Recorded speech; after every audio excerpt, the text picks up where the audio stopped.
Welcome to the Balancing Act podcast with Singer Liwak. In today's episode, we will be exploring the topic of C-suite navigation and strategies to influence ERP success. As a leader, the decisions you make can shape the future of your organization. Join us as we gain insights from digital transformation experts Bob Green, the practice leader for Singer Liwak Business Informatics, and Steve Griffin, a vice president and executive partner at GARTNER. We'll discuss how to ensure that your journey towards implementing ERP achieves the desired results.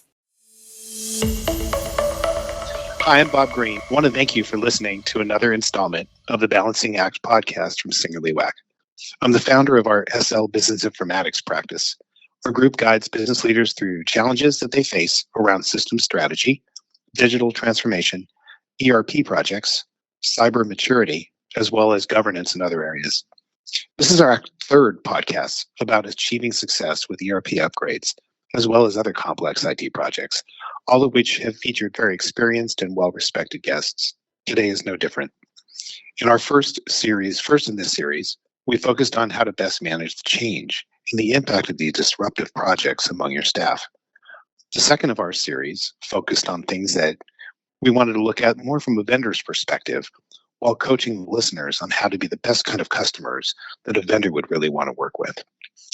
For today's topic, I'm excited to focus on the most important process in ensuring success with digital transformation, beginning with the end in mind. I'm thrilled to be joined today by Steve Griffin, a good friend and an executive advisor at the world's most respected IT research leader, GARTNER. Steve and I both bring technology, operations, and finance leadership to our clients. And I'm grateful for the fact that Steve can also share in the depth of GARTNER's research today as we walk through a bit of this journey together. Our goal today is to help the listener, whom we surmise is a member of the organization's leadership team, with learnings that can be leveraged to help succeed with these sorts of projects. Before we do some good back and forth, I wanted to share some background. Studies conducted by McKinsey, Harvard Business Review, Forbes, and others, they all indicate that there is between somewhere like 66 to 75% of digital initiatives that fail to generate the business outcomes expected. I can thank my guest for helping share some of that research from GARTNER, and that's where we've learned a lot of these statistics, which I do appreciate. Our team at SL Business Informatics takes this information seriously, so much though that we actually developed and we deploy a distinctive service offering called Foresight, which you'll hear about today. It's designed to specifically develop and gain alignment on the path to digital transformation success, as well as to bring to light the hurdles expected along the way in order to know more in advance what needs to be managed and what needs to be mitigated. Foresight's webpage for reference is found in the show notes. It should be noted also that our team focuses on readiness, evaluation, selection, and if brought in after a challenge, the rescue of digital transformation projects. And we are always vendor agnostic. So let's get started. And again, Steve, thank you so much for joining me today. It's my pleasure, Bob. Thanks. Yep, always good. So let's first maybe focus on what digital transformation is.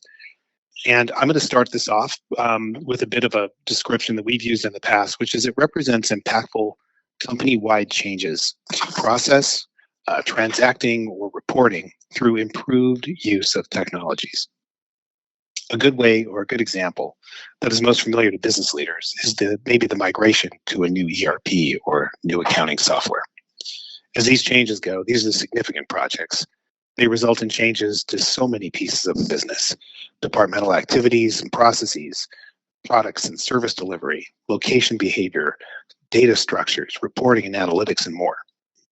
Steve, I know you guys have a bit of an adaptation of this and what digital transformation means. You want to jump onto that for a second? So a lot of my clients I work with come to me and talk about, use the term either ERP project or digital transformation. But what I find is a lot of my clients have not yet spent the time to identify what their desired outcomes are. How will success be measured? And so what I try to do is help them up front before they start doing anything, is to identify what is it you're trying to accomplish from a business perspective. Some companies, they get focused on what the current system is and what it's lacking. And they forget to define what outcomes are most important to them going forward. And Exactly. So I just feel like that's a really important aspect of success for a project like this, is to get a sense from the executives and the business perspective of what problem we're trying to solve and what is it we're trying to get to at the end of the day. Absolutely. It's interesting too, I think a little bit about, the basic question of, knowing these things fail a lot. And, people often don't think about the end in mind, like we talked about earlier. Why would they undertake a disruptive experience like this anyway? I mean, these are expensive, time consuming, sometimes feel like they've never ended and result in a lot of morale problems, among others. But I mean, I often wonder just, why do they undertake this kind of a process? You always wonder. And have you seen people that have kind of come back to realize, oh, maybe we should really thought through this thing a little better? I've done that too. Yeah. So the common area where I see that being a challenge is they'll just go to maybe the IT person of the organization, right? Mm-hmm. And just say, hey, I need a new system. Go put it in place. Yeah, exactly. And it's all the weight falls on the shoulders of the IT person rather than having the business drive this initiative. And I'm sure you've seen that as well. Yep, absolutely. And I think, with all respect to IT, hopefully everyone's got some comfort in the IT group that supports them. If this is a project around ERP, it's probably a finance or an operations project, right, not so much an IT project, right? And people forget that. And sometimes what happens is IT folks just, they can take this so far, but they're not really in tune as much with the business objectives as well as they often like. And, we lose sight of the fact that there are users who really want to see dramatic change happen. And sometimes the IT department just doesn't identify with it because they don't live in that every day. And if I could add there, often the language that companies are using is to describe a transformation is around technology changes and things, right? So they're looking at things like, what's the impact of new technology is going to make to my organization? Mm-hmm. I'm sure you've heard terms like, we want to modernize our legacy systems and things like that. Mm-hmm. Well, our research has shown that the impact of technology change in an organization is equivalent to about 1 times the amount of expected change in an organization, where below the surface below that is the impact of technology and enterprise change includes things like changing the competencies of an organization, changing mm-hmm. the culture, the mindset, the ways of working, of how people get things done, the operating models, the customer experience. All those things are probably more like 15x the amount of change in impact to a business. And a lot of companies lose that in sight up front. And so that's something we want to help clients, again, define what those outcomes are that are business focused rather than just a technology change. Yeah, and absolutely. I would actually suggest to the listeners that part of the Balancing Act series I mentioned earlier, I think the first one we did was with Dr. Jeremy Lurie, part of our team for digital transformational change. And it's exceptional. I mean, he really gets into some things he's a PhD psychologist and kind of talks about, hey, by the way, technology is great, but it's also about the people, and the people are what's going to be the bottom of that iceberg, to your point, Steve. Is like there's a lot that can really impact you from the things besides technology. I'm going to circle back, though. We're going to kind of stay back to where we were at a minute or two ago, which is, when you look at, how management can work to ensure success and transformation. Let's remember, and I think you and I are both on the same page, that our typical listener is not, an IT leader. They're typically in a management position, focusing on the day-to-day operation of a business and leading that through. So we're not going to dive too far into where non-IT management is best involved. I'm sorry to say we are going to dive into that, I should say. So in short, I guess the management team is responsible for the governance of the project. I think you'd agree? Oh, yes, for sure. That's a good place to start, right? Yep. To define how decisions are going to be made and how quickly they can be made, all that. Yes. Absolutely. So I'll dive a little deeper, right? So what we've seen is, and kind of Foresight focuses on this, which is we try and make sure the management teams understand, and really I'll use this word again and again in this conversation, I think, which is just the concept of alignment. We need to be making sure that the management team, to the one, as they're relating to this project, really are aligned on what is to be done, why it should be done, what elements are going to require prioritization, how it might be done, how resources will be allocated, how decisions might be made, for example, who is accountable, and a lot of other key factors. But ultimately, management's responsible. I'm assuming you'd agree that for the successful adoption of the enterprise change that's to be undertaken, kind of aligning those changes with business strategies and goals that are important to the company. I agree, and if I could elaborate a little bit on that from my Please. research here at GARTNER, is we think that one of the places companies need to start with is to define a vision of what this transformation is going to do. Where are we going? It's the what, the why, and the how. Yep. What are we going to, what are we doing today, and what's going to remain the same, and what's going to change? Number two is, why are we making the change? Why are we making this change from a business perspective? People need to understand the why. Yep. And then how can people help do that change? Absolutely. Without a vision, transformation really everything flows off of that vision. So without a transformational vision, nothing else can really follow. And there's some tests that a company can use, and that's at least still tips out. To test to make sure your vision that you're establishing within your business is effective.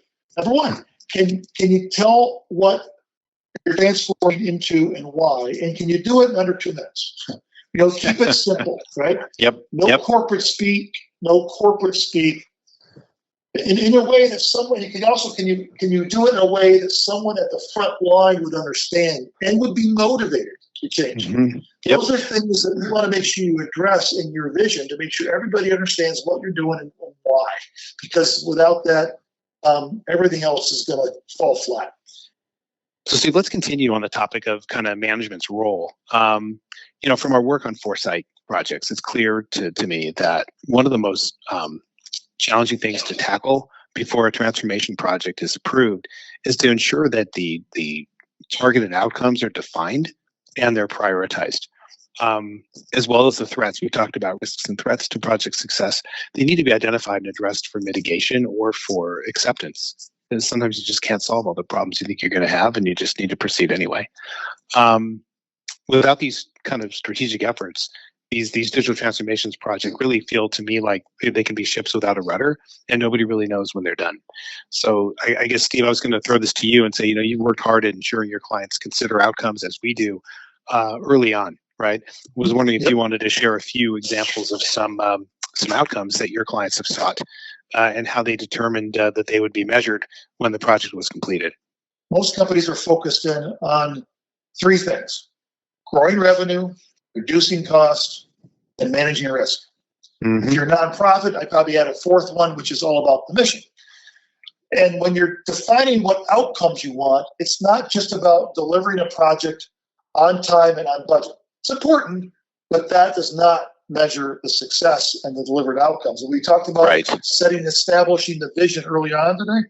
Mm-hmm. Here's some examples of things that I've seen companies define. It's just very specific. If you're a manufacturing company, so we want to maybe reduce inventory cycle time. That would be an outcome. Mm-hmm. Maybe you want to reduce compliance issues that you have in the organization to help better manage risk with the new system. Maybe increase productivity, or reduce the time it takes to close the books from 3 weeks down to 1 week. These are all outcomes that I see my clients define upfront as part of their vision, defining those outcomes to help ensure they're going to be successful and measuring the right things to be successful. Totally agree, and I appreciate that. I think I'm going to dive in a little on something too, and certainly let me know if you want to interrupt on that as well, because I think you've seen this too. My concern is that when we sit down in meetings, even with high-level management, we'll talk about what some of the metrics are in the business that matter most to them, and we'll get sometimes some blank stares. Other times we'll get some general concepts like, oh, we're trying to check on the efficiency of how quickly we can push this through the process A, B, or C or something, which is good. And sometimes it gets really specific, where people can really measure everything they do, and they want to just make sure that they can do that even more effectively in the new system. But I'm finding that it's critical to be as specific as you can be so that we can actually go back and measure. So when somebody says, like, you use the days of, to close the books, that's a super measurable, very achievable or not outcome. You could say, oh, we either did it or we didn't. But what we find is, hey, you know what, we want to be more efficient. Well, that's great. But what's efficient in what process, and how are we going to measure that level of efficiency, right? Or we want to reduce headcount by putting the system in because we think we have too many X, Y, and Z staff level at this particular process. Well, great. Let's think about what we're trying to achieve on that automation, and maybe we can come up with a better number than just a broad estimate. So I think we just have to emphasize to the listeners that as you're defining your measurable outcomes, be as specific as you can, because when it's over and you look back, you want to make sure that you hit it. And just a personal observation I've seen of late is that people start reducing if they start realizing they can't hit the outcomes they wanted to in a project, and you're already a year or two in. All of a sudden, there's something that's called a most viable product, or essentially we consider it to be the simplest subset of what would be a success in the project, because you can't possibly achieve all of them. Those become kind of like the goals of the outcomes that get revised, and they become a little squishy at times as well. So try not to fall victim to that, and stick with your guns as to kind of what you were trying to accomplish in the first place, and see if you can get some focus on that by everybody involved. Agreed. Yeah. Right. So let's use some of the time that we have left to discuss maybe, how management can address the threats to success. We've talked about outcomes and we've talked about getting aligned, but Steve, our team's experience has shown that the most impactful threats come from the people side. You had addressed people side of business earlier and how important that is to that iceberg example. These come from, the threats come from flat out, resistance to change, right, from employees that are impacted by the new systems, to simply the lack of kind of clear expectations or frequent communications by the management team, or even frankly the vendors and the solution providers. So it takes a kind of a village to get this done right, and the people side kind of have to work together from all angles and communicate, often and early about what and why things are being done. So I thought maybe you could share some insights from your experience and also from Gartner's research about kind of the threats that stem from human behavior in the path of a digital transformation journey. Yeah, and Gartner does research on not just what helps make these projects successful. We also do research on why these projects fail. Mm-hmm. And to your point, the majority of reasons why projects like this fail tie back to human factors versus technology. It includes things like not dedicating the right number of resources from the business. Those subject matter experts that need to be part of a project like this. Mm-hmm. A lot of companies lack dedicated resources to help them with those things. Absolutely. You mentioned organizational resistance to change, mm-hmm. which requires companies to have good, strong leadership, vision, like we talked about, but also good change management capabilities. Leaders need to understand how to be good change leaders and driving the change within an organization. A lot of times the leaders of a company may not have that experience. And so they have to be educated on how to do that. And companies like yours and companies like mine, we help clients understand those things and how to help be good change leaders in the organization. Absolutely. I think one of my favorite workshops that we've done over the years is when we've kind of worked with and coached, the CEO of a company to lead that first big presentation to their enterprise about, hey, here's what we're doing. We're undertaking this project. It's called this now. We're going to do it. It's important to the company because of X, Y, and Z, and all the things we've kind of covered today about just building that vision and explaining the vision from the top down. So important, right? I don't know. I appreciate that. That's a lot of what happens. Anything else on the concept of change management? Because I know that also is a team effort and it has multiple layers. It's actually what Dr. Lurie talked about in our first podcast too. Let me mention two others I think are big. And one, back to the human point, is the term of burnout. Yes. Where companies are asking too much from people to both do their day job and work on projects. And that leads to burnout, which can lead to failure, right? Because people just can't handle that too much. Yep. So you have to recognize. First you have to set up people for success, and this is where we see most companies are successful by dedicating resources and even backfilling some of the subject matter experts in their day-to-day jobs. That's a good factor to help offset that. but also how to detect and respond to burnout to help people through those difficult times. And I'll mention one other one, which is the governance process. We barely mentioned that earlier. You got to have a good governance and decision-making process established for a project like this to make sure that decisions are made by the right person with the right level of authority and is made quickly as well to make sure those decisions don't lag. Totally agree. You see the same thing. So. Oh yeah, absolutely. Yeah, and it's easier said than done. All of this is easy for us to say because we've seen it. I think the problem is we see that situations we walk into can be so challenged, and people expect to be able to make some changes, but you really have to assess, is the behavior in the organization ready to make those changes, even if there was a technological solution that makes sense. So, all the great software in the world is only as good as the ability to adopt it, and that's something that is just kind of forgotten when someone's super zealous to say, yeah, let's get in, let's put product X in. I heard it on commercials daily, and I can't wait to put it in my company. It's like, well, great. Are you ready? Do you really know what this means? So anyway, just putting that could be any ERP product, of course, not just one. But anyway, we can move on. I think I want to focus a little then on risks in further depth. So when a business identifies some threats or what we call risks to success, we consider the concepts of traditional risk assessments, right? So for each risk, we want to, such as, for example, you mentioned lack of an appropriate number of staff or the staff experience with an ERP project, for example, you first need to determine the likelihood of this risk occurring, right? And then we need to determine the impact or the anticipated type of outcome from this risk being actualized on the project. So when you have a high likelihood of something happening and a high impact from that happening in the first place, then management needs to take actions to mitigate the risks. This goes for the cyber practice we have, it goes for ERP projects, it goes for really anything. When you're dealing with, what are the risks to a company? Even a business continuity plan thinks this way. It's like, what are the risks we have? Are they going to be likely that they occur? And what's the impact? What is the impact of them occurring? And what are we willing to tolerate, or what do we need to change?